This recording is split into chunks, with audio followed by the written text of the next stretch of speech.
evening. Good evening. It's so great to see the brothers here at our Real Dads Network Club Good evening. meeting.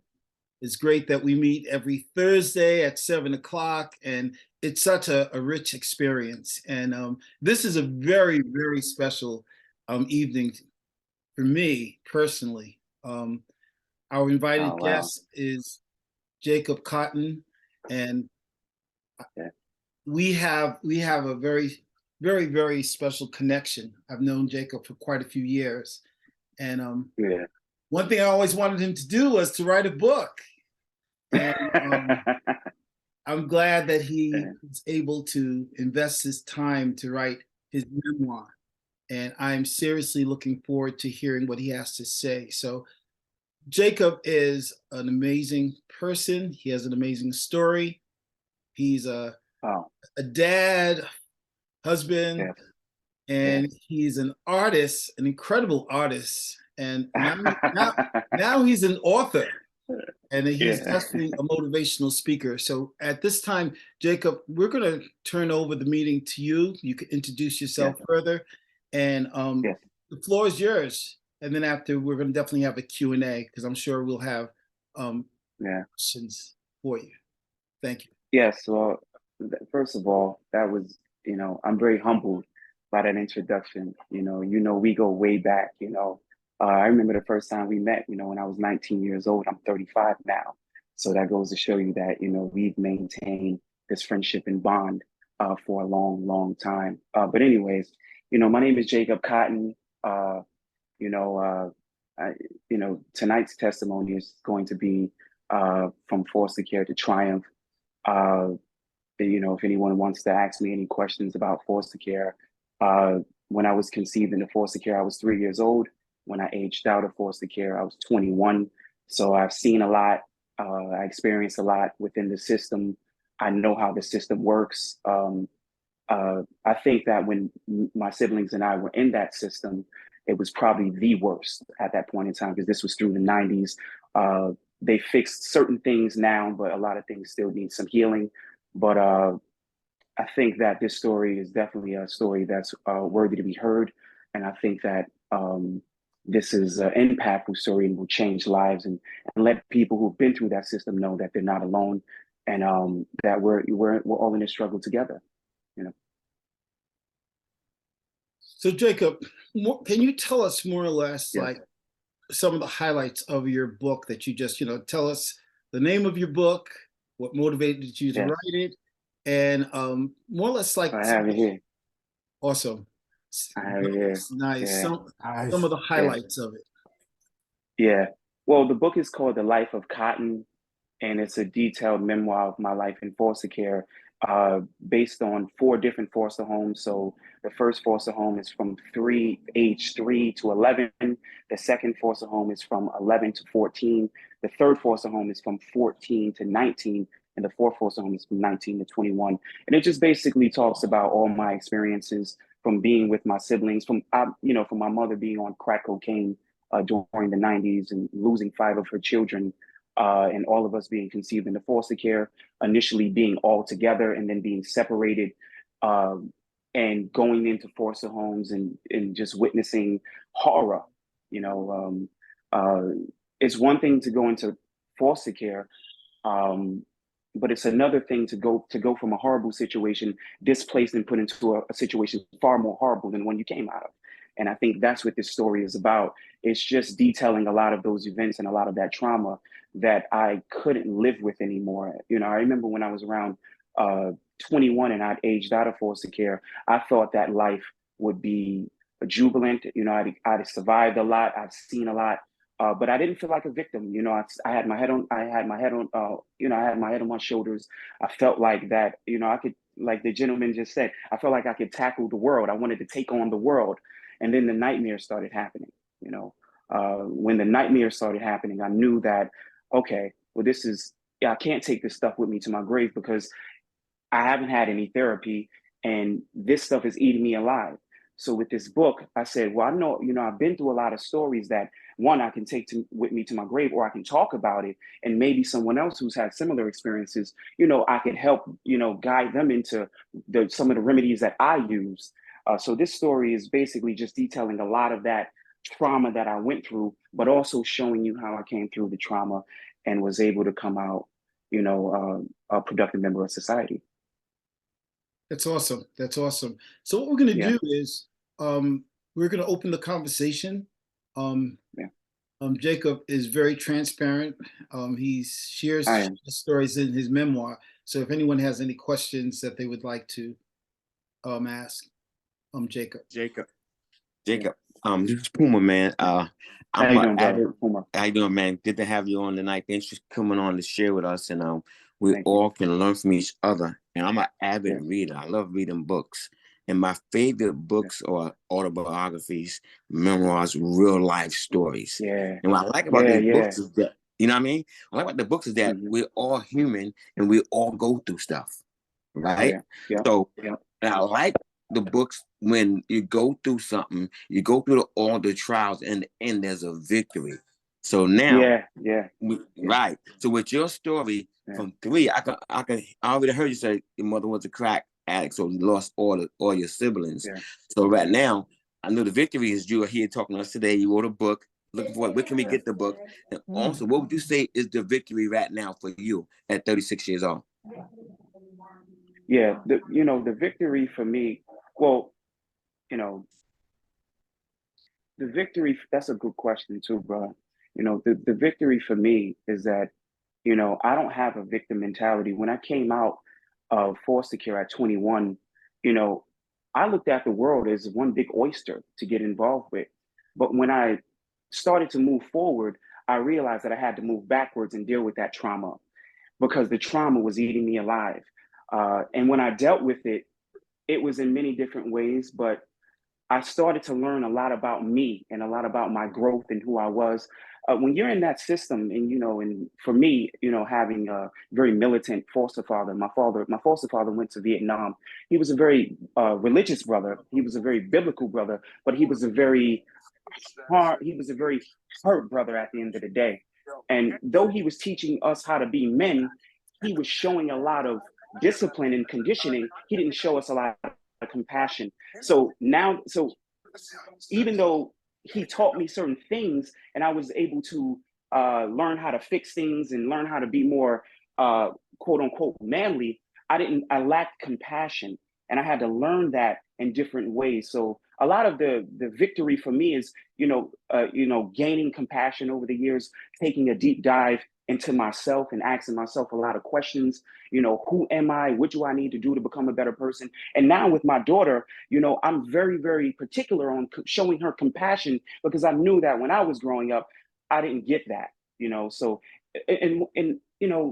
I like to look at things like victory on a micro and macro level. There are small victories and there are big victories. The small victories, those are the day to day. The big victories are the goals that we set. For me, I knew that I had to tell this story. It took me a long time to do it.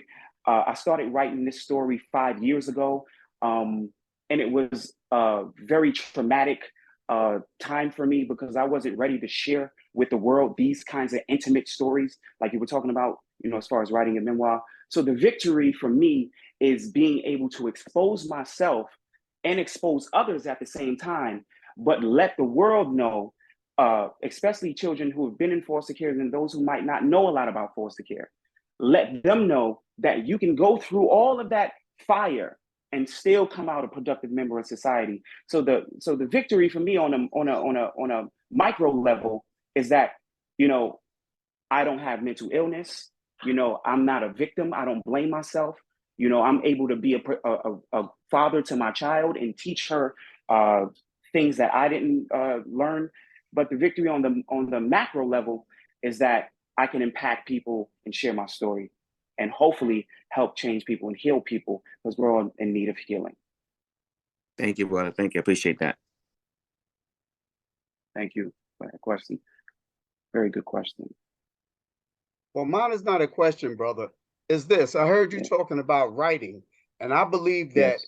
writing in itself is therapy because you're able Hey, to it get is. It is. all of those things out. So you see, Yeah. although you went Yeah. through hell, and clearly that was hell, Your writing became your psychiatrist, you It know, did. and it made it easier for you to heal. My son, he's a musician, not here right now. I think he left out about half an hour ago. I said, look, man, anytime you're feeling something, write about it. Make a song about it, you know? Yes. So Yeah. you had that nice outlet. To a lot of us can't write. And when I say can't write expressively, you know? Yes. Yes. So you had that outlet. You Yeah. said, okay, I went through this hell. Let me write about it. Maybe it'll heal me just to write. And You obviously know, it did. yes, Go that's an ahead. interesting concept because I believe you brought up musicians. I believe the best musicians are the ones who pull from their inner experiences and Yes. talk about real stuff that they really went through. Those are the best Yes. musicians. You know, I look at Yes. somebody like Tupac Shakur, who's one of my favorite rappers. The reason why he Right. resonated with so many of us is because he pulled from that inner core experiences of him growing up in the Yes. Panthers, his mother going through what he did, Yes. Dear Mama, Keep Your Head Up, all of these things that resonated with us because they were real organic emotions. So you're Right. 125% correct. Yes. Yeah. Oh, and to my brother Puma, I'm in that 60 class too. Actually, you're a May baby like me. I'll be 63 in May. So you don't have to talk to brother Mike. I gotta talk to you too then. I gotta talk to you too. No, that's great. But you know, just like we're saying, you know, it's so important to use our creativity, especially when we're going through difficult times. Like our brother is saying, it definitely is a form of therapy when we use our It is. creativity. But Jacob, I have a question for you. Which part of the book was the hardest for you to write and why? Oh man. Whoa. Whew. That's a good question. I would say the hardest part of the book to write was the Queen's experience. And the reason why um, is because at that point in time, I was 11, 12 years old going into teenagehood. And when and I was in a household where I had a mother and a father. So I expected more, you know. There was a lot of opportunity there. But it was such a failure that it resonates even to this day with me the most because my foster father had a lot of opportunity with my brothers and I to show us a lot more than he did, but he was carrying past trauma. So you know he kind of that trauma came over us as well. So he wasn't able to. I think that for him he wasn't able to uh, get past his past trauma because he didn't have therapy. You know, when he came from Vietnam, he was 21. And then he got in a motorcycle accident and lost his right arm. So he had to learn how to rewrite all over again with his left arm. So he carried a lot of trauma. And his father was very, very violent to him. His father was a blind man who was very violent to him. So when I think back to it and why he was so mean, and I hate to use that kind of word, but he was very mean to my brothers and I think back to it and say, well, that was just past, that was trauma passed over. You know, his father was mean to him and he had an opportunity to be something great for three young boys, but he ended up doing the same thing his father did and just was very mean to us and very brutal to us. So that experience for me was the hardest experience to talk about. Yeah. Yeah. Like the saying says, hurt people hurt, right? Yes. I salute you and I commend you that instead of holding on to all that hurt, you navigated to a place of a journey of healing so that Yes. you could be a better version of yourself and a more healed person for your daughter. You know, I mean, Yeah. you get that insight from the needing, you know, that you did not go the route of getting bitter, you got better and not becoming a Yeah. Let's see. Yeah, you know, that's interesting because, you know, in a sense, I learned a lot from him, you know, but most importantly, I learned the kind of father I did not want to be, you know. I didn't want to be the father who showed a cold shoulder to his kid, you know, the father who was too draped in tough love that he couldn't show compassion, you know, the father that was so strict on discipline that he forgot about showing love, you know. I think that every so often, and it's in our community. We got to talk about that too. A lot of this trauma is coming back from years. Let's talk about it. Let's keep it real. A lot of this trauma it's passed over. You know, a lot of it. But I think that with him, you know, because the lack of love that he had, he just didn't know how to show it. And I'm, you know, in a sense, I'm grateful because now I know what kind of father I need to be and what father I want to be for my daughter. Yeah. Anyone has a question? If not, I'm going to just keep asking questions. Because Jacob's story is amazing. You know, Jacob, tell us about your brothers. You said your 3 brothers were there. How did it affect your brothers? Wow. Well, one of my brothers, man, that's a good question. One of my brothers is in prison right now. You know, my older brother, George, in the book, his name is Giovanni, and he's in prison right now. And he'll be reading this book in prison, and that bothers me a lot. But he was suffering a heroin addiction for some time before he got locked up. So, you know, I know you can get drugs in prison, but I hope that during this space and time in prison, he can evaluate his lifestyle and figure that out. And then I have my other brother, Buster, who's suffering bipolar. He has bipolar and schizophrenia. But, you know, they're strong brothers. You know, both my brothers are still very strong. They've been through a lot. You know, they're decent individuals, very intelligent brothers. You know, they just like any one of us at this panel. If they joined in this panel, you wouldn't know that they've been through all that trauma. You know, they just like most of us. We just carry that mask and we just put it on when we need to. You know. What do you think your brother in jail? How is he going to respond to it? You said you were concerned. Why? I think that George will appreciate this story. You know, you know, my concern was more so him being behind bars. You know, while reading his life put into a story. You know, and where he's at while reading this story. Because in a lot of the earlier years, we used to talk about. There was a place, all right, so in the earlier story, when we were in Newburgh, New York, there was a place that we used to call the mat. So we used to stack up old, dirty mattresses and flip on them. You know, this is what we called our ghetto Olympics. This is where I learned how to flip, do backflips, front flips, all kind of stuff. We used to call it the ghetto Olympics. So we would stack it up in the back of an old, dirty, abandoned building. And this is where, I mean, 30, 40, I mean, we used to compete with each other, do all kinds of gymnastics, flip on these mattresses and do all kinds of stuff. But literally, we used to see the addicts going in and out of the building to get high. And we always used to make fun of them. We were young, we were kids. We used to be like, oh, look at those crackheads, look at those dope heads, they going in the building, you know? And for my brother to become a heroin addict, that was devastating. Because I think back to where we used to look at the heroin addicts and make fun of them. Like, look at them, they dusty, they dirty, they stink.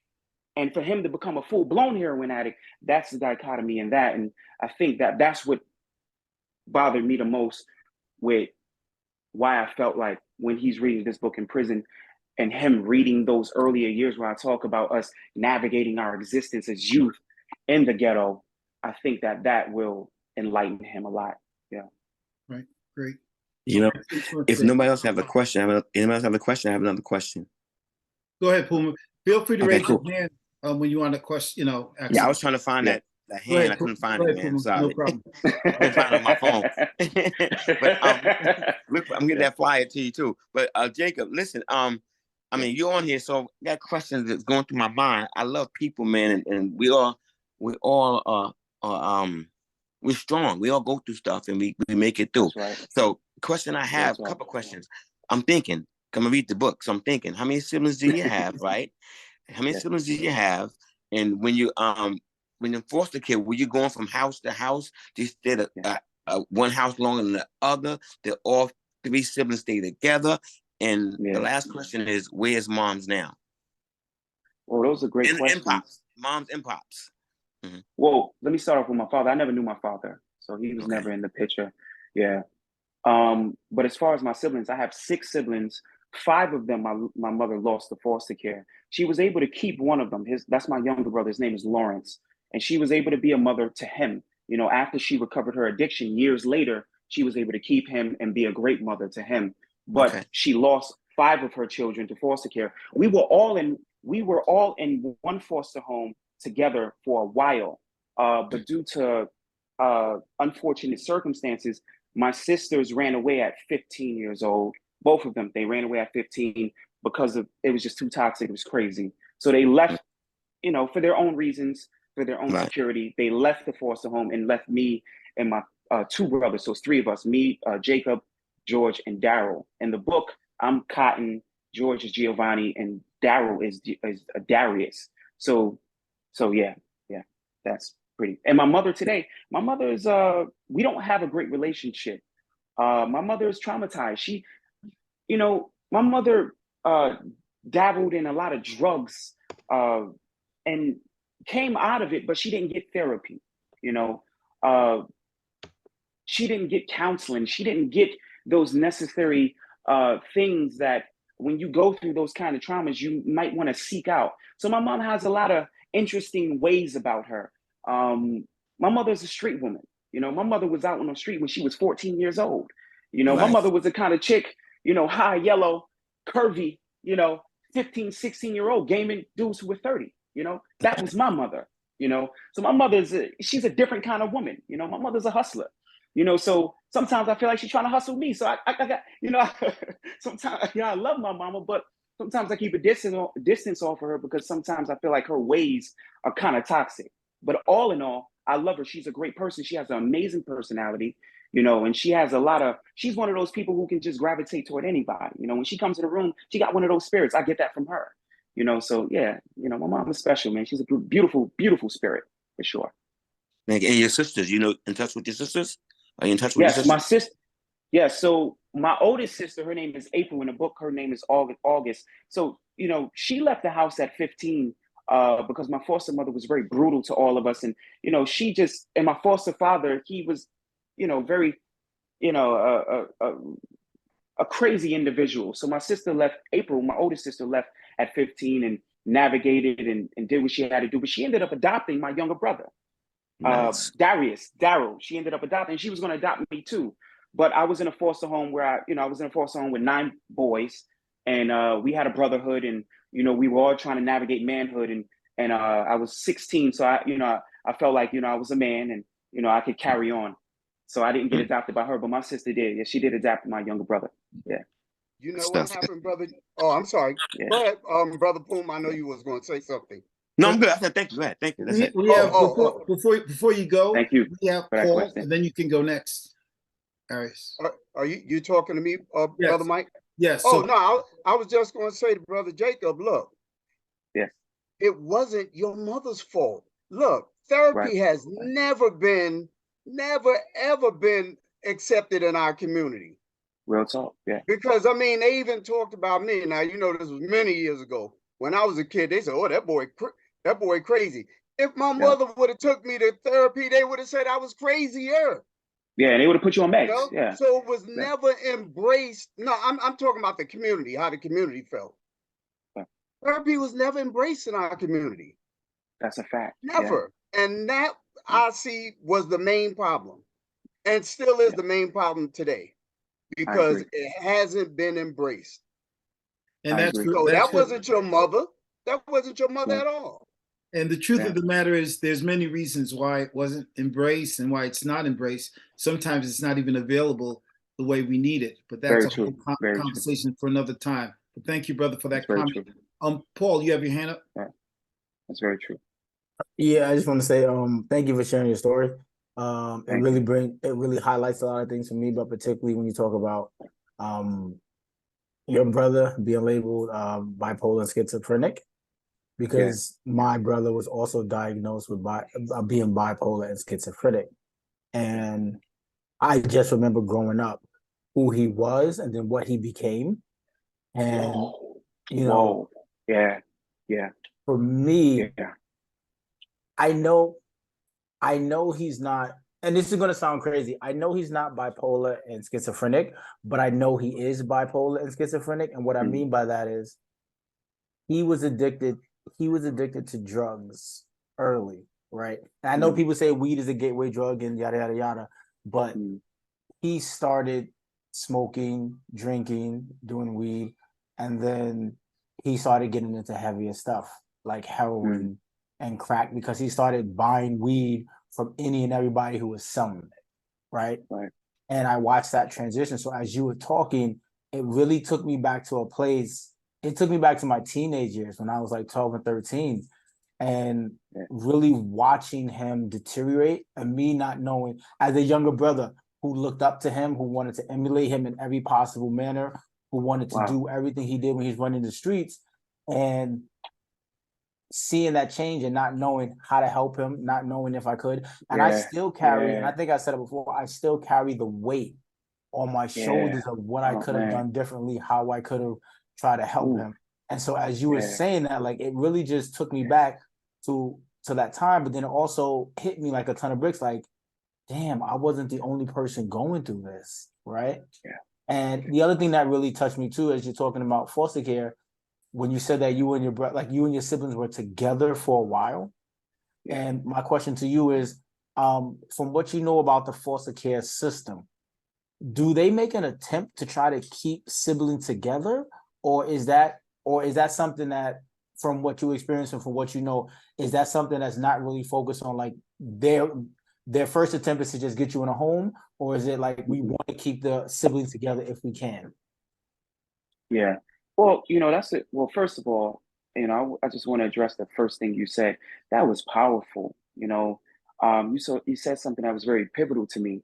You said that you saw the transition from knowing him prior to the bipolar schizophrenia and then after, and noticing the differences and how sometimes you can be in denial about it. Like, hold on, I know him, but also I'd like to say that in many of those circumstances, there's a trigger.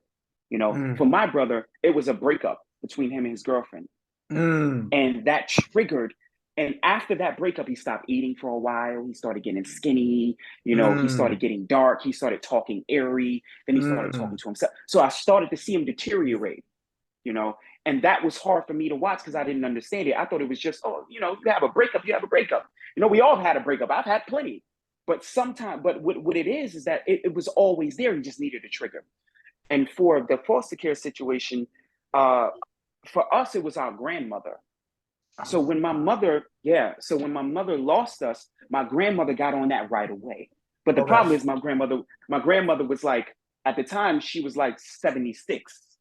And this was 5 children. So they said, you know what? I don't know. You're a little too old to be handling 5 little kids. I'm 3, the oldest is like 11, so these are all young, very kids. And they didn't, my grandmother came to court. She was real adamant in getting us. So I think that kind of put the backbone in them to let them know, like, these are kids that you just can't separate. So we were lucky. We were lucky that we didn't initially get separated. But I think my grandmother had a lot to do with that. She was very adamant. She wasn't playing games with them, So we got lucky. But shout out to your brother, man. That's a very emotional connection with my brother having that, because I remember my brother not having that for years. Well, he always, see, one thing about it, it's always laying dormant. It just needs a trigger. So, I never noticed him having that before, but when it happened and he transitioned to having that, it was devastating, very devastating, even to this day. And me and my brother just chopped it up before this interview. I told him I was having an interview. My brother's real philosophical. My brother's like Socrates. He was just like, yo, bro, man, you the man, do your thing, man. You gonna lay it down on him. I'm like, all right, cool, man. I'll talk to you afterward. So there's always remnants of them still there. Thank God. Let me say this real quick, Brother Jacob. I'm just going to be brief. My brother is on Masongo and, of course, Jerome. My brother Masongo, him and I talk basically all the time. And we talk about it being levels of sanity. Levels of sanity. You see? Because I feel like this. And for Brother Puma, Jerome and I worked on Rikers. When you have certain thoughts that are not right, that's insanity. So we just don't take medication, and we don't look at it as that level of insanity. Yeah. but we all have it. Yeah. You know, it's just levels to you and it is to my brother Sirius. It's levels to that thing of insanity. Yeah, or sanity. Yeah. Thank you. So Thank you. I just want to add that. Appreciate it. Appreciate it. Brother Thank George. you. Yeah. Peace, brother. First and foremost, Peace. man, thank you very much for yeah, definitely. Power.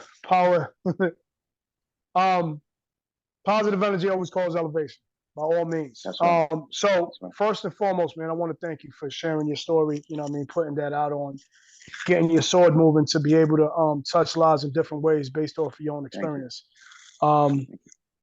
And I definitely feel like, you know, being able to get a book published about your own story, right? That is an accomplishment that many dream of. But I got to ask you, what is your biggest accomplishment and what is your biggest goal or aspiration that you want to reach?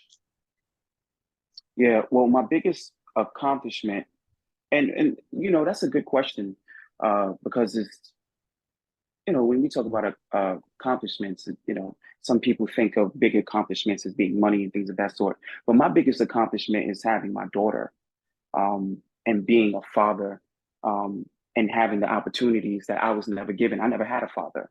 I had a foster father, but he wasn't a great father, you know. So, you know, my biggest accomplishment is being a great father, you know, and using my daughter as an empty slate and just giving her all the knowledge, giving her all the wisdom that I can give her so she can continue this fight and continue that line in our lineage and just being the best person that she can be. You know, that's my biggest accomplishment. Writing this book, you know, anyone can write a book. You know what I mean? I love the fact, but the difference is that a lot of people aren't willing to write a book. Anyone can do it, but a lot of people aren't willing because they're embarrassed, they're ashamed, they're not willing to put their monsters out into the forefront. The difference between me is that I had to do it because for me it was about survival. I knew that I wasn't going to end up with mental illness.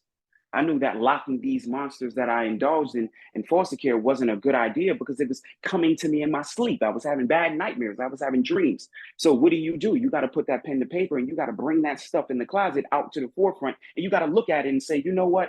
This is all me, even though some of it is embarrassing. Some of it I don't want to talk about. Some of it I'm ashamed of, but it's all me. I got to expose myself to the world so that I can be the man that I need to be, you know?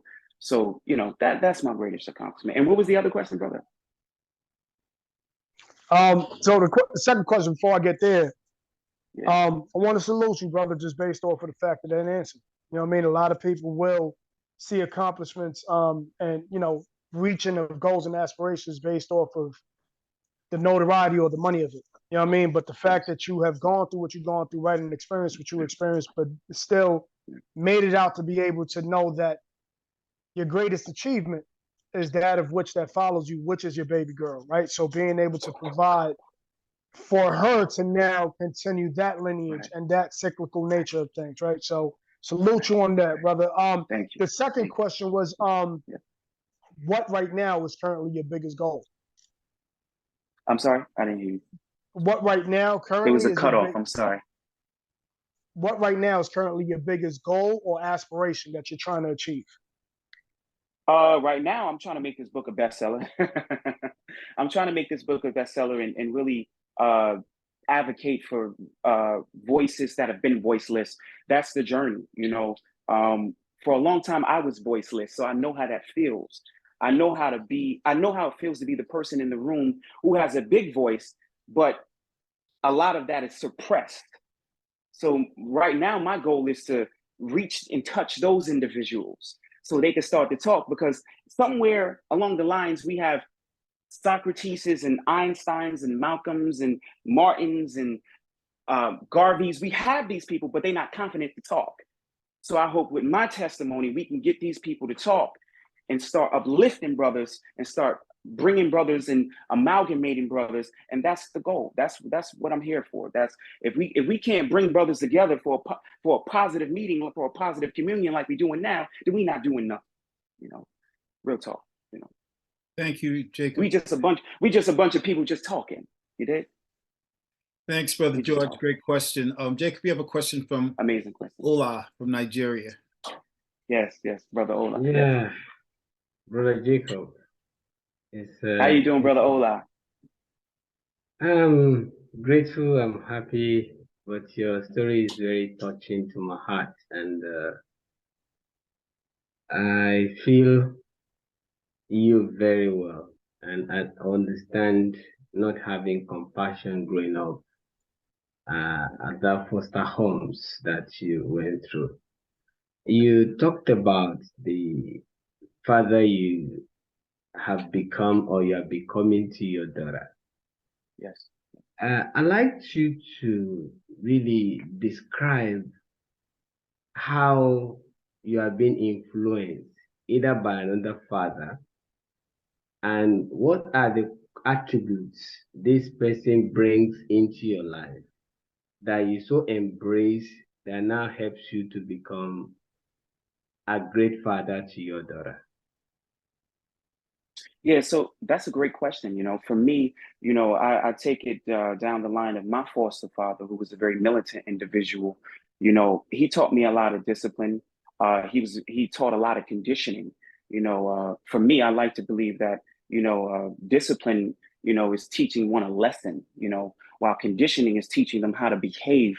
But when you teach someone how to behave, you take their light away from them, so you can implant what you want them to act and behave like. So with my daughter, even though that's that might be looked at as something negative that I learned from him, but I take it as a positive. With my daughter, I don't aim to necessarily condition her. I aim to, whatever I do with her, I want her light to shine through. So So right now we're learning words. We're doing all kinds of things, So I try to figure out, even though she's only 22 months, and listen, at 22 months, they still have a personality. Whatever I do with her, I try to allow her to shine through it. I'm not trying to change her. I'm not trying to control her. I'm just trying to navigate and guide her. And with all the things that she's learning, I just want to navigate her through it. And I think that that's from my experiences with my foster father, I think that that's what's showing me how to navigate daddyhood and fatherhood, is just not trying to condition her, but trying to guide her and protect her light. Because all children have their own light.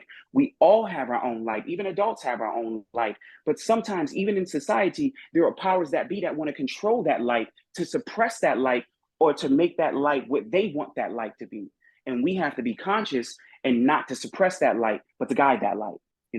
I call it acknowledging potential and guiding it into existence. Who is this great man in your life that has helped you to be this man you are right now? Wow. I've had a few, even though I'm talking about him, my foster father, we've had a love and hate relationship, but he was a great man in many aspects, but he was a cruel man in some other aspects. I take the positive, I leave the negative, Uncle Mike is someone else that I've known since I was 19. I'm 35 years old. He's had an amazing impact on me, showing a lot of love and compassion, and helping me nurture that ability to talk and tell this story. I remember the first time I met him. Okay. I was introduced to him by an individual. I went to a agency event where they were giving out certain gifts to people who were aging out of foster care. They were giving out microwaves, little pots and pans, forks, etc. And some lady came up to me and said, "You know what?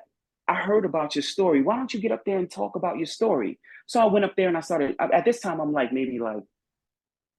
18 years old. So I get up there and I'm telling my story. And after I come down after telling my story, a brother comes up to me and said, "Man, you work at Hunter College?" I was like, "Yeah, I work at Hunter."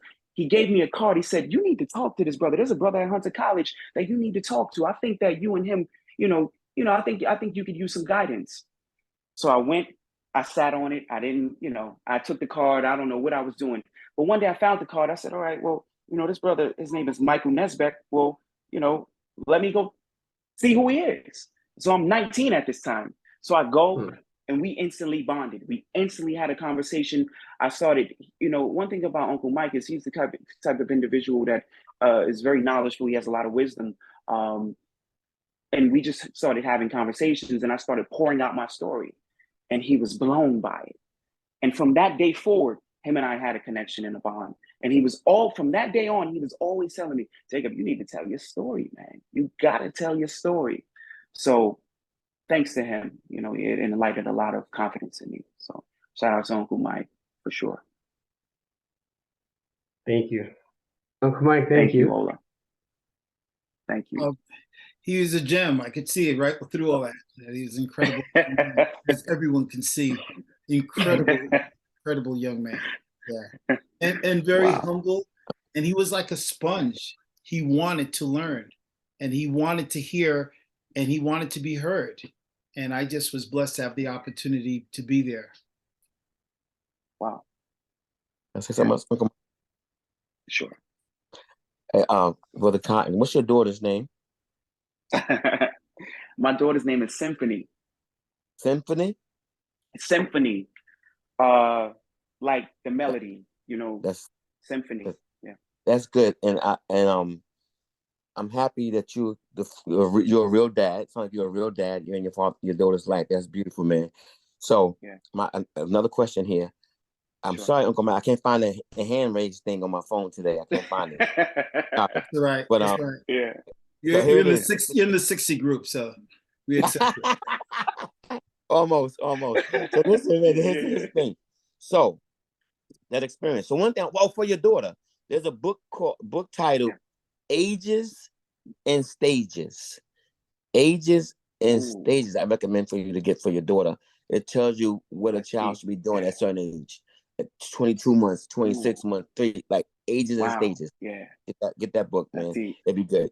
My question is this though. I have a good friend of mine who's interested in being a foster parent, right? Wow. He wants to be a foster parent. He wants to adopt 2 to 3 children, teenage wise. So you go through the system, right? You going through the system, being in foster care. What advice can you give me to give him? And what are your feelings on foster parenting, and what can he do as a foster parent to make the situation the best for that child coming to his house? He's a single man. Wow, that's a great question. Yeah.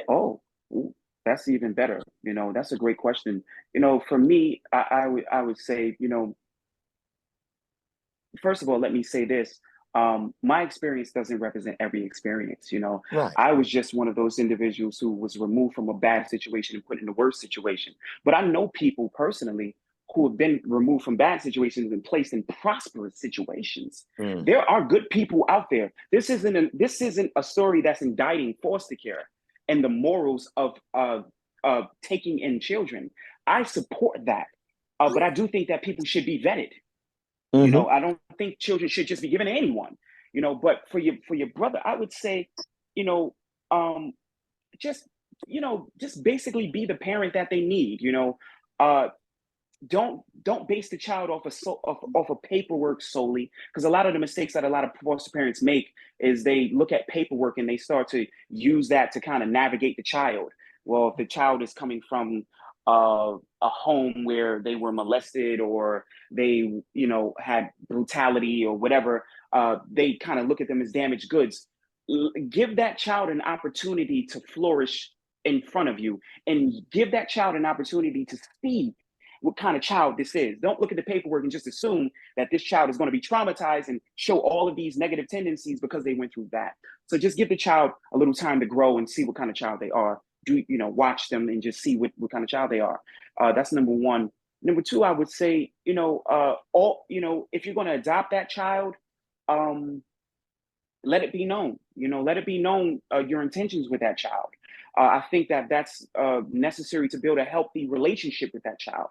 Let them know. You don't have to lay it on them too soon, because most foster kids are not trying to be adopted, and don't look at adoption in a good light. So you got to be very cautious in when you're bringing that up. But if you do have a bond with that child, and that child has a bond with you, bring that up, because that might be something that the child is feeling, but you're not saying anything, so they might not feel like you want them in that way. So definitely, if you have that bond with that child, bring that up. Adoption is always a good thing that I would recommend to bring up with the child, just not too soon. And in the third, if you're not going to adopt that child, guide that child into independent living. Teach that child things that are going to be cohesive for that child after foster care. Teach them about savings account. Teach them about a credit card. Teach them about loans. Teach them about buying their first home. Teach them things that are going to guide them outside of foster care. Because guess what? Folks in foster care, their social workers aren't teaching them those things. So they're going to need someone who really cares, who's going to teach them those kinds of things. And from what you said, my brother, you're the guy we need to talk to about those things. So, so that's very important. So yeah, for your brother, I would say that. I would say that. Sure. Thank you. I appreciate it. Thank you. No doubt.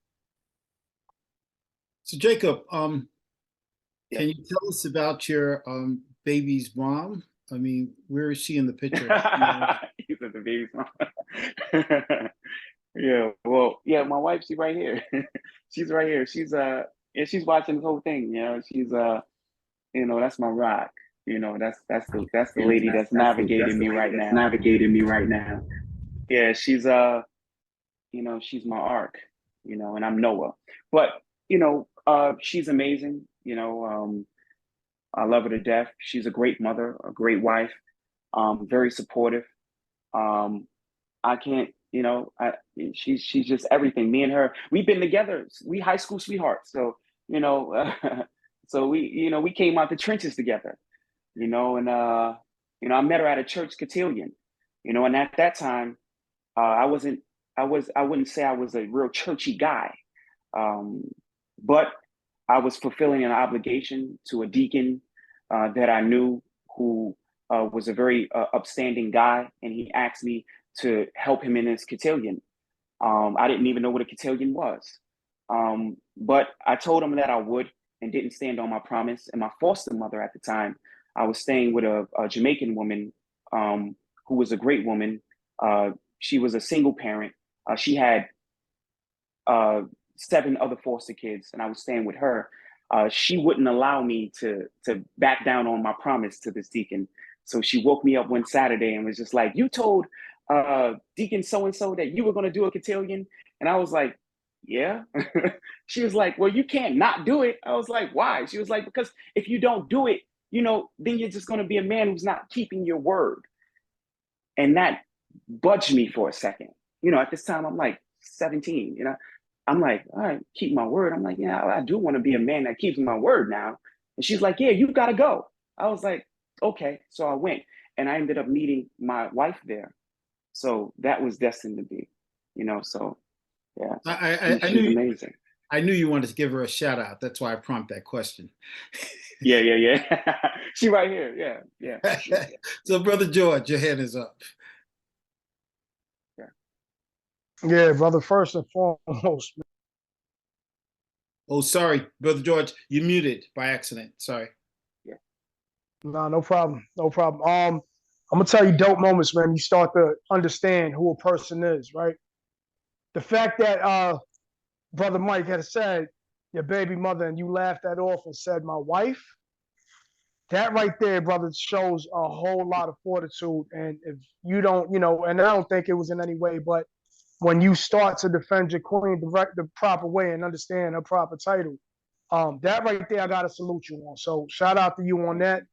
I do gotta ask, man, is there anything that, given the situation and ideal possibility, would you ever have changed anything in your childhood, or would you have ever changed anything in your past? Wow, that's a great question. Yeah, I would change certain things, but I wouldn't change them with me in particular, because the things that happened to me brought out the warrior spirit in me, and made me act and behave in a hostile manner in a positive way. It made me want to get success. It made me want to tackle success. It made me want to get to my goals. But for my brothers who went through the same thing that I did, it didn't do the same things for them. So what I would say is that Queen's experience in the book, I wish that my foster father, who had all the opportunities in the world to change lives of young kids who came from a rough background, I would change that discipline and conditioning that he was using, that method, that tough love method, I would make that more compassionate, because I think that had he been more compassionate with all of us in particular, but with my brothers even more, I think that they wouldn't have the mental trauma that they have today. Yeah. Yeah. Ola, Ola, and then some brothers didn't get a chance to say anything. I know they're thinking. We're going to get ready to wrap up like within 15 minutes, and I want everyone's voice to be heard. Yeah. So after Ola, we want to start calling out brothers, because I know you have something you want to say to Jacob or just in general. Yes, Ola, please. Wow. Brother Jacob, yeah, just a brief one. Brother Ola. Do you see yourself becoming a foster father?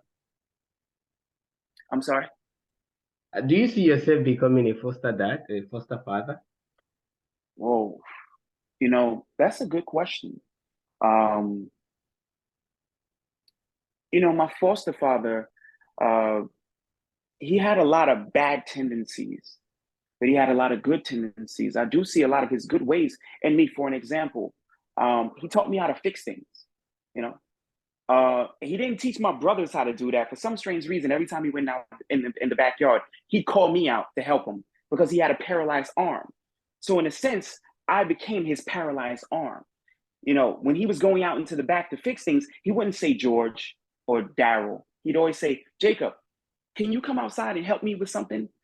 So I come outside, and because he didn't have his left arm, I would do a lot for him. And I learned how to fix things from him. So that part of him is still in me to this day. When my wife needs fixing, she tells me, King, well, we call each other Queen and King. So when she talks to me, she say, King, could you fix this? Could you put this picture up? Could you do this, do this? These are things that I learned directly from him, you know? So in that sense, I love that part, that I learned those kinds of things. But on the other side of that, like I said, it's a love and hate relationship. The other parts that and I don't like to use this language, but it's the language that I use in the book because I want the reader to understand our relationship.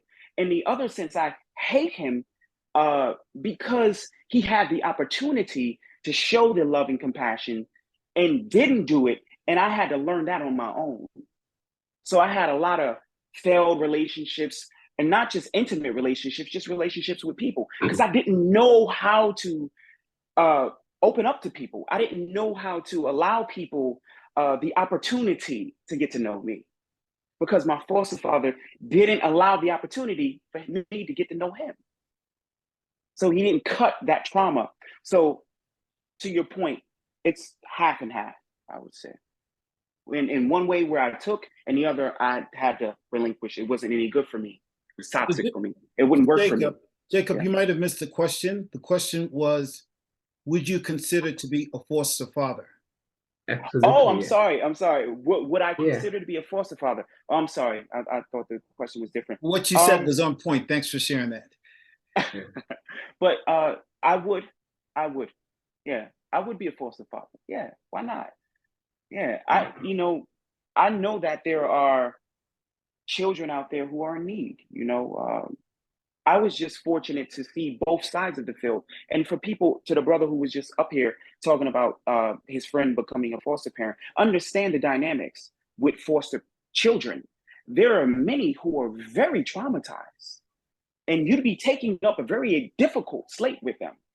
But there are others where you could reach a little bit more. So just understand the difference in personalities, I would say. But for me, yes, I would become a foster parent. You would just have to check with your queen. I would definitely have to check with her. Yeah. All right. Yes, brother. For sure. Go ahead. Yes, please. Yeah. I just want to say my brother Masanga was on for the first time. If his voice could be heard. Yes, definitely. Can you introduce yourself, brother? Welcome to the club. Welcome to the brotherhood. We appreciate that you're here. If you could unmute yourself and just introduce yourself and just say a word, we would appreciate it. Well, my younger brother has already introduced me. he has invoked my name a couple of times, saying Masongo, Masongo, Masongo, and it's on the screen there. Laundry. And I see, 1 second, let me just, let me call you back. Okay. And I see Jerome there. I haven't seen him in a minute. Good to see you, brother. Thank you. So, I mean, Tim invited me to come to this great session where wisdom has been pouring out. So today I'm going to listen and take everything in. So I really appreciate you, brothers, and especially the brother who has been at the forefront of explaining his experience. You know, Tim knows I'm a daddy of boys. I have boys here. So, you know, we have similar experience, me and Tim. So we'll talk some other time. Thank you. Thank you for joining us, and we look forward to seeing you next time.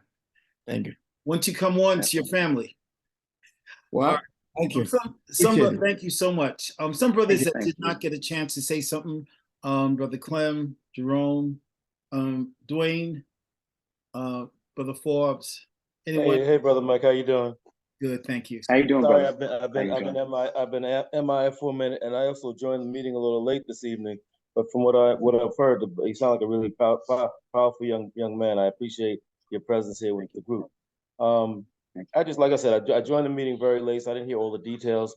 But based on what I've heard in the tail end, it sounds like you're a perfect illustration of you know how they say pressure bust pipes, but you also need pressure to create diamonds, and the pressure formed a diamond in you, and it like sound, you know, your brothers had an adverse effect on your brothers.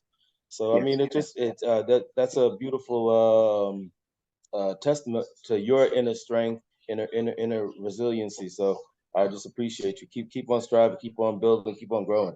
Thank you. Thank you, brother. Thank you, Brother Clem. As you know, I'm sure everyone will purchase his book.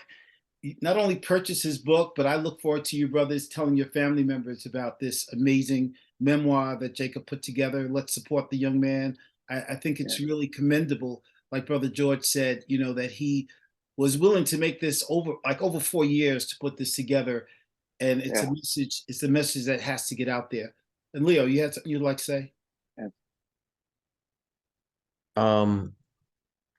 I was just silent, just listening to the brother. I just want to say, Jacob, thank you for your story. I came a little bit after you probably told it, but I definitely got enough to know that you're as real as it gets, brother.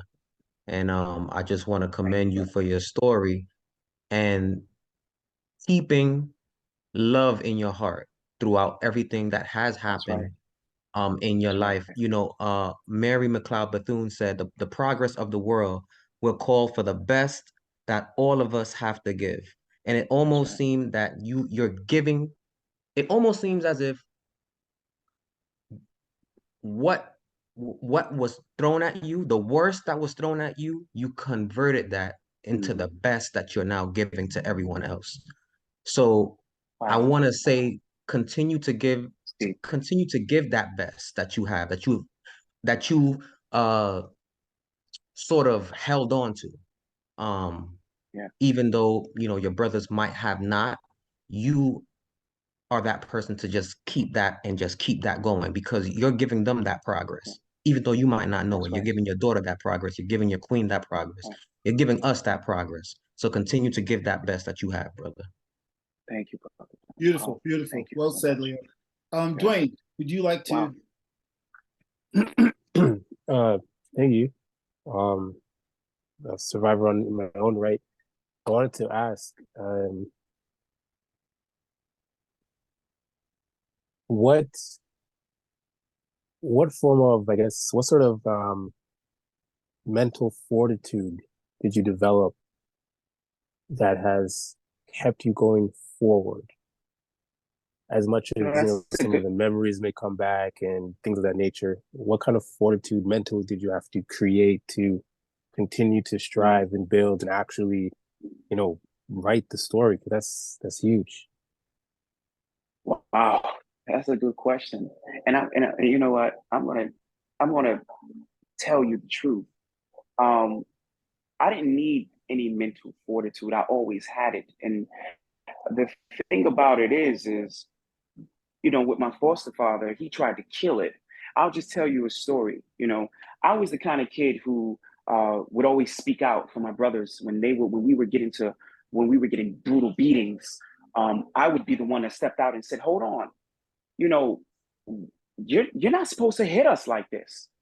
And even though that would increase the beatings, I had to speak up on behalf of us because my brothers weren't going to speak on it. I had to speak on it.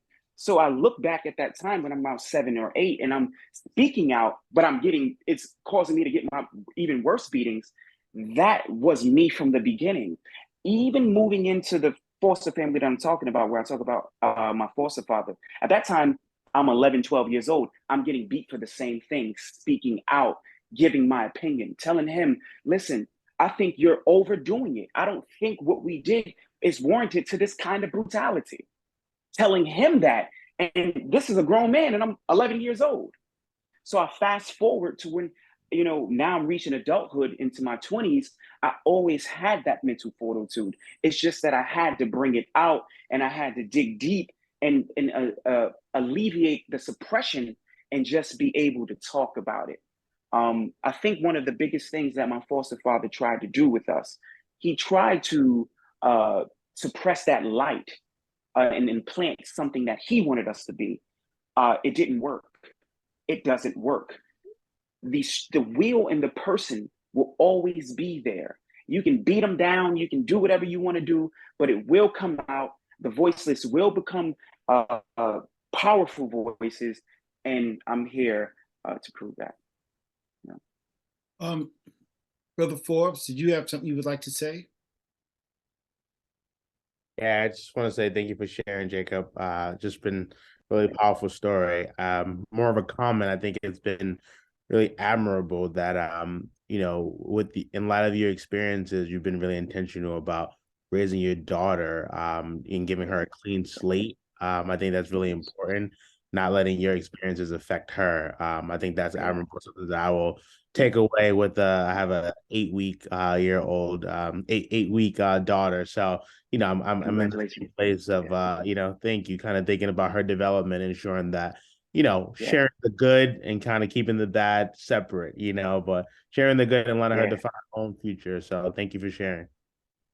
Thank you. Yes, definitely. Before Brother George, Brother James, did you have something you want to say?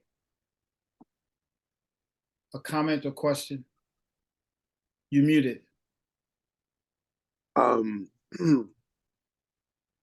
Yeah, I wonder, can you hear me? Yeah, you're breaking up. Okay, I'll type it in the chat. All right, thank you.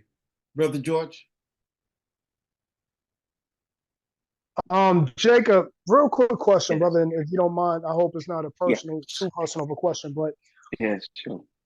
I'm interested to know if you and your foster father ever had a conversation of some type of closure. I don't know if there's ever been an apology or any type of just a expression of such where he can also explain, maybe not even explain, but more so, this is the way it was and that's the way it had to be, or maybe as we self-reflect as we get older, not by the years, but by the minutes. Just interested to know if you guys ever had that that experience or that type of discussion. Wow, brother, you asked some real good questions, man. I must say, but we did have closure. We did. He called me during my 17th birthday. He called me, and mind you, my foster father was a very militant guy, but he called me sobbing. He was sobbing, and this took me back. I didn't really know how to react to it. I'd never heard him crying like that, but he told me that he had received some paperwork about my siblings and I, and he had just now found out what we had went through to the house prior to coming to him. So he had no knowledge of that. And he was just apologizing and telling me how sorry he was. I was just stuck. I was just listening to him and just letting him pour himself out. And he was pouring himself out. I never heard this man quiver the way he was. I knew that he felt bad about it. But at this point in time, I was kind of cold. I was detached from it. I'm 17 now. So I'm entering manhood. I kind of left that alone. So he called me and he was doing, sobbing and telling me all this, but I'm kind of cold about it. I'm just like, I understand it's okay. I'm telling him, it's okay. It's okay. I'm fine. It's okay. It's okay. And he's telling me, no, it's not okay. I didn't do the right things that I should have done. I messed up. I did all of these things. So I called my little brother, Daryl. I called him to the phone and I said, Jack is on the phone, and I put my brother on the phone and he's apologizing to him. The only regret that I have that day, and there was a lot of closure with that, but the only regret I had that day is that he didn't apologize, is that George, my oldest brother, didn't hear that apology. Because when I heard the apology, I let that go to rest. I opened it up once I wrote this book because I had to go back, but I don't have any ill will toward that man, but George didn't get to hear that. And I got off the phone after that, thinking that to myself, like, dang, George really needed to hear that, man. I heard it, but George needed, my older brother, he needed to hear that. George never heard that apology. The next year, he passed away. So to answer your question, there was closure. There was. For me, but not for my older brother, not for George. He didn't get that closure. Yeah. Wow. Powerful, powerful. Hey, Carlton, Brother Carlton, you didn't get to speak this evening. You have anything you want to say? Question or comment? No, I'm good. I just thought all of it was very, very interesting, and I was just processing it all. That's it. I mean, thank you for sharing, brother. I think that's amazing. Your journey is amazing. Thank you. Most people on here kind of know I've been thinking about doing the foster care thing. So just hearing your experience and also being open to, and I guess for me, I never thought to even cast out a judgment on the child to say that the kid is going to be traumatized, because I don't know, but I'm a school teacher and there are kids that are traumatized that come from both parents. So, I mean, so I've taught some amazing foster care kids and some, I don't want to say not so amazing kids coming from both parents, but you get what I'm saying. I get it. And then a lot of people always say, well, you don't know what you're going to get if you're a foster parent, but I don't think anyone on this call knew what they were going to get when they actually had their own children. There so, you go. and if you did, you have some special gift, and being on this call, you mean you'd be doing some bigger things. But so I mean, so I think, but it was just good hearing all of this. So thank you so much for sharing, and I appreciate it. Thank you. Thank you. Can someone read James' question in the chat, please?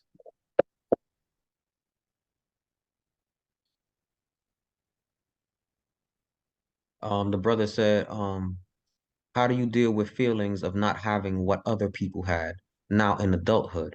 He said, I often feel like I'm playing catch up in life, be it socially, professionally, or academically. I often feel like I'm at a disadvantage. And I want to know how you preserve through those obstacles you faced in the past. I want to know your perspective on how you approach life and achieving things you've never had, whatever that may be. Wow, that's a very, very, very good question. I think that I would have to separate that question into two sectors of my life. I would think that in the beginning of my experience in foster care, I was sad. I didn't have my mother, I didn't have my father, my siblings and I were separated. I was devastated. So I felt like the world owed me something. I felt like a victim. I felt like, what was I going to do? But when I started to navigate in my existence and started to pick up the pieces and start looking inward and start realizing that I had to kind of build that empire from sedimentary rocks and sand, I knew that having self-pity wasn't going to get me anywhere. looking at myself as a victim wasn't going to do anything for me. So I had to figure it out. It took a while. I had to make connections with people. I had to learn to first open up to people. And then when I opened up to people, I think that started giving me more opportunities. And as it started to grow, I began to flourish, and that's what really happened. Yeah. Thank you, Jacob. Wow. Yeah. Powerful conversation tonight. Doug, Brother Doug, as we wrap up this evening. Yes, Jacob, I want to commend you for what you're doing, the work that you're working on and stuff. But I want to say, you are the blueprint to others trying to navigate through the foster care system. And maybe that answer to their inquiring minds of what they need to know. So what you're doing may just not only be a part one, you may have to do some more work later on, because it may be other things that you can put out there for them to actually use also to help them navigate through the system. And I want to say, I heard you say that your sister adopted your younger brother. Yes. How did you feel? How did you feel about that at that time? Well, my sister was trying to adopt me since I was 11. So, and my brother, both of my brothers, she was trying to adopt us, but she was too young. She was 22. My sister's when you read the book, her name is August. I talk about her, fighting with the foster care system, trying to adopt us since she was 22 years old. But they kept telling her she was too young. So she was always there fighting. Even when I was in that foster care in Queens, in that foster home in Queens, she was sending letters telling my foster parents that she was going to get us, and that's her aspirations, that's her goals, to make her family whole again. And they didn't take that the right way. They used to read out her letters to us and tell her that your sister's overzealous. She's not going to get you. She's giving you guys false hope. So when she finally was able to get us, she was 31. And she adopted Buster. And at that time I was 16. So, I was already navigating adulthood a little differently. So for me, it was hard to tell her that I didn't want to get adopted, but my sister and I are very close. I broke that down to her. She said, I understand. And she adopted Daryl. And and we moved forward. Awesome. And I want to invite you in 2024 to our daddy-daughter dance, because you say your daughter was 22 months now. Yeah. So the real dads, I don't know if Uncle Mike shared this with you, the real dads have a daddy-daughter dance coming up in every February. We did it. So, your daughter by then should be, I believe, 2 years? I did a little math, 2 years and 8 months at that time in February. Yep. She'll be ready. So she'll be ready. Be ready for the daddy-daughter dance to start a tradition in your daughter's life. My daughter was the oldest there, and this was the first time that I had taken her to a daddy-daughter dance in my entire life. And I say I got to do it because she was up there a little something, but she ain't ancient, but she's up there. So I said, take her, and she really felt so cherished and so good about it. It was just a good feeling for me and for her. So you started young as you can. I wish they had this back when I was younger and my daughter was younger. So I just want to share that with you. Thank you, brother. That's an honor. Thank you. Yes, appreciate brother. that. Put your hand up, and then Brother George, and then we're going to close out. Okay, I just want to say to Brother Jacob, I liked his answer, the answer to the question that Brother George asked him. I think Brother George asked him about intestinal fortitude. What I want to say, he said, I didn't need anybody. I always had it. And I truly believe that. But we do need somebody to pull that thing out of us. It's like education. It's like education. Yeah. It's in us. Yeah. It's in us. We just need somebody to pull it out of us. Yes. Because I thought about that because earlier you said, like, I feel like we're all a second away from mental illness, depending on the situation. So I love what you said about that intestinal fortitude. It is in us, but it has to be somebody there. We may not think that there's somebody who pulled it out of us. but somebody pulled it out of us. Yes. You know? Yes. So I like your answer. Thank you. I just want to piggyback on the back of that. Fact. Yeah. Look like no I one want wants to to go piggyback home on the today. back of We that don't real want to quick end this and meeting. shout out. Jacob, no one wants to end this meeting. No. Hey, No, Doug, this you is had to all, Brother George. This is to all our educators, because this is, Teachers Week or something like that. So I just want to shout out every educator on this on right now. Yes. I want to give y'all a big shout out, because y'all are the one that will actually bring it out of the people, bring it out of them. Y'all got that first line of defense to do that. So I just want to shout y'all out. You got that love, Carlton? Yeah. He was concerned. Yes, so Brother George and then Brother Jerome. If brothers have to leave, we understand. Real quick. I'm sorry. Yeah, no, my fault, Jacob. I just want to tell you, brother, it's not even a question. Straight statement. You are a superhero, brother. Your cape is that perseverance. Your weapon of choice is that pen, and your story to tell. So, with your baby girl, man, your little princess, just always instill that in her. And I know that, listen, man, I know that you probably been through the roughest of times, that you will never sit there and look at something else as something that's going to stop you, right? So, for the most part, man, stay on that. Whatever I could do to support, brother, I am. Weird to say, man, because I only known you for what? Not even know you, but we've been on here for an hour and some change. But nonetheless, I'm proud of you. Keep on that path. Keep on that journey. Book 2, 3, and 4 need to come out. Just to, what I mean? Just speaking on, the survival status, but at the same time, how you can sit from a certain throne and be able to speak to help others. You know what I mean? So keep it up, brother. Salute to you. Thank you. Thank you, brother. I appreciate you. I just want to say, Jacob, your story is not going to only help foster care children. It will help all Black young men, especially all young men. Because it's amazing how so many of our journeys might not be exactly the same, but it is the same. Sometimes we're living with both parents and we're not heard, we're not loved. So your story is going to be powerful, not just to the foster care children, but to all children. That's going through this.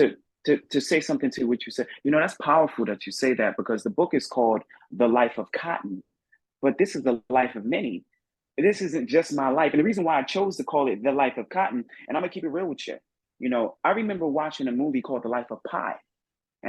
So I was watching this movie about this Indian kid who was on a boat stranded in the middle of the ocean, and there were lion, tigers, all kinds of animals on there. And I said, man, this is real adversity. But I said, man, but my life is harder than what this dude is going through. My life was harder than being on a boat full of lions and all of that. So I said, when I have a book, I'm going to call it The Life of Cotton, and let's really talk about it and engage and dive into real life situations. And that's why I chose to name it The Life of Cotton. But you're right, it's the life of many of us. And of all, because we all go through adversities. It might be lions and tigers. It might be the foster care system. We all have adversities. So salute to you. I am so proud of you, of course. Jerome and Leo. Jacob, brother, I'm very, very impressed with your information that you passed on, and thank you. Very proud of you, man. You overcome a lot of adversity, and you have that winning spirit. That spirit, like you said, was always in you. I see, like your stepfather seemed like he brought it out more, because he was calling you to help him all the time. So he knew you was very capable. And that capability, it just you saw it, and you're like, well, he needs me, and I'm the one that's always challenging him. But that shows, even in his own emotional or misled ways of doing things, he still knew you was a winner. He still knew you was the man. Wow. Thank you for sharing that. Thank you, brother. Wow. It's powerful. Leo, please. Real quick, since Doug was talking about Teachers Appreciation Week, right? So I'm also a teacher, but I just wanted to know, and I don't know if you answered this before I came on the call, but when you were going to school, your life, was it something that you were vocal about to maybe a teacher that kind of influenced you, or did you kind of just go through the motions in your school and, like, you know how we are, like, whatever happens at home, you keep your mouth shut, we don't talk about that. What was your experience in school? Did you have that one person that you could open up to? Well, no, from my experience, my foster mother was very adamant in not saying anything to a teacher or anyone, to a counselor, because she used to have this halo over our head. If we said anything, we were going to get separated. So for us, the biggest mental was keeping us together. So when we went to school, we acted normal. We didn't bring any of that trauma to school. We didn't talk to anyone because we didn't want to get separated. So that was something that she kept over us. So no, as a child, I never got close to any of my teachers. I never told them anything. I didn't want to lose my sibling. So. This has been an amazing gathering. Jacob, we salute you. We're really proud of Thank you. You have all these men here just telling you how amazing you are. I hope you feel yeah. And these are some great brothers, man. I want to do this again. I love these brothers, man. These are some real please great come spirits, join us. man. We're here every Thursday. We're here to empower each other. You got a new member.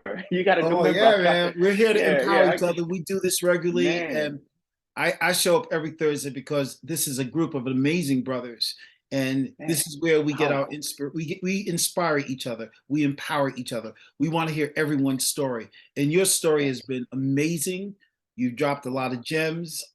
You're younger than many of us, but we all gained something from this evening. So we want to thank you so much for your time. I know everyone's going to purchase your book. Not only they're going to purchase your book, they're going to tell their friends and relatives to support you, because we've got to get the word out, because you made the sacrifice to do it. You put yourself out there. You've been vulnerable, open, and the least we can do is support you by purchasing your book and sharing it with others. So keep up the good work. And I think you heard that we're expecting the next one and the next one. All right. So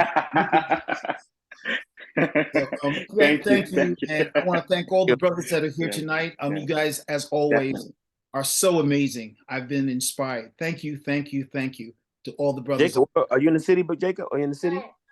Yes, I am. Yeah. What borough? Yeah. I'm in the Bronx. Come through Saturday, man. I'm gonna give you my number. Come through Saturday. He's gonna help you buy a house, Jacob. Come through Saturday. I'll send my come through Saturday 1 to 3. I put it in the chat, in the WhatsApp chat. Okay.